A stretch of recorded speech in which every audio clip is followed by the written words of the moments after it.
ಸಂಗೊಳ್ಳಿ ರಾಯಣ್ಣ. ಈ ಹೆಸರು ಕೇಳಿದ ತಕ್ಷಣ ಮೊದಲಿಗೆ ನೆನಪಿಗೆ ಬರುವುದು ಉಜ್ವಲ ದೇಶಭಕ್ತಿ, ನಿಷ್ಠೆ, ಕಿತ್ತೂರಿನ ಸ್ವಾತಂತ್ರ್ಯ ಹೋರಾಟ. ಸ್ವಾತಂತ್ರ್ಯ ದಿನವೇ ನಮ್ಮ ರಾಯಣ್ಣನ ಹುಟ್ಟಿದ ದಿನ. ದೇಶ ಪ್ರೇಮದ ಚಿಲುಮೆಯಂತಿದ್ದ ಅಪ್ರತಿಮ ವೀರ ನಮ್ಮ ಸಂಗೊಳ್ಳಿ ರಾಯಣ್ಣನ ಬಗ್ಗೆ ಸ್ವಲ್ಪ ತಿಳಿದುಕೊಳ್ಳೋಣ ಬನ್ನಿ.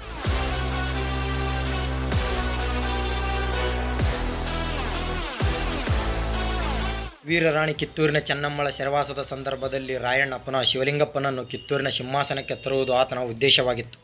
ಇದರ ಮುಂದುವರಿದ ಭಾಗವಾಗಿ ರಾಯಣ್ಣ ಸೈನ್ಯವನ್ನು ಕಟ್ಟಿ ಬ್ರಿಟಿಷರ ನೆಲೆಗಳ ಮೇಲೆ ದಾಳಿ ಮಾಡತೊಡಗಿದ.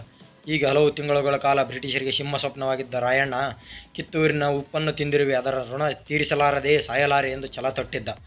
ರಾಯಣ್ಣ ಅಡಿ ಹಿಂದೆ ಇಟ್ಟರೆ ನರಕ, ಅಡಿ ಮುಂದೆ ಇಟ್ಟರೆ ಸ್ವರ್ಗ ಎಂದು ತನ್ನ ಸೈನಿಕರನ್ನು ಹುರಿದುಂಬಿಸುತ್ತಾ ತನ್ನ ಸಾಹಸವನ್ನು ಮೆರೆದಿದ್ದ. ರಾಯಣ್ಣನೊಂದಿಗೆ ನೇರ ಯುದ್ಧ ಅಸಾಧ್ಯವೆಂದು ಅರಿತಿದ್ದ ಬ್ರಿಟಿಷರು ಮೋಸದಿಂದ ರಾಯಣ್ಣನನ್ನು ಹಿಡಿಯಲು ನಿರ್ಧರಿಸಿದರು. ಮುಂದೆ ಬ್ರಿಟಿಷರು ರಾಯಣ್ಣನ ಮಿತ್ರನಾದ ಬಾಳಪ್ಪ ಲಿಂಗನಗೌಡ ಎಂಬುವನಿಗೆ ಆಶೆ ಆಮಿಷಗಳನ್ನು ಒಡ್ಡಿದರು. ಬಾಳಪ್ಪ ಲಿಂಗನಗೌಡನ ಮೋಸದ ಪಿತೂರಿಗೆ ಒಳಗಾದಂಥ ರಾಯಣ್ಣ ಬ್ರಿಟಿಷರ ವಶವಾದ.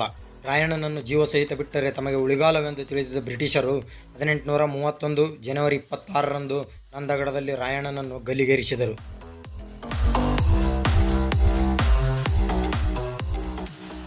ಹೀಗೆ ದೇಶ ಪ್ರೇಮ, ಸ್ವಾಮಿನಿಷ್ಠೆ, ಸ್ವಾತಂತ್ರ್ಯದ ಸ್ಫೂರ್ತಿಯಂತಿದ್ದ ರಾಯಣ್ಣ ನಮಗೆಲ್ಲರಿಗೂ ಸ್ಫೂರ್ತಿ. ರಾಯಣ್ಣನ ಆದರ್ಶಗಳನ್ನು ಸಾಧ್ಯವಾದಷ್ಟು ನಮ್ಮ ಜೀವನದಲ್ಲಿ ಅಳವಡಿಸಿಕೊಳ್ಳೋಣ ಎಂದು ಹೇಳುತ್ತಾ ಮತ್ತೆ ಮುಂದಿನ ವಿಡಿಯೋದಲ್ಲಿ ಸಿಗೋಣ. ಧನ್ಯವಾದಗಳು.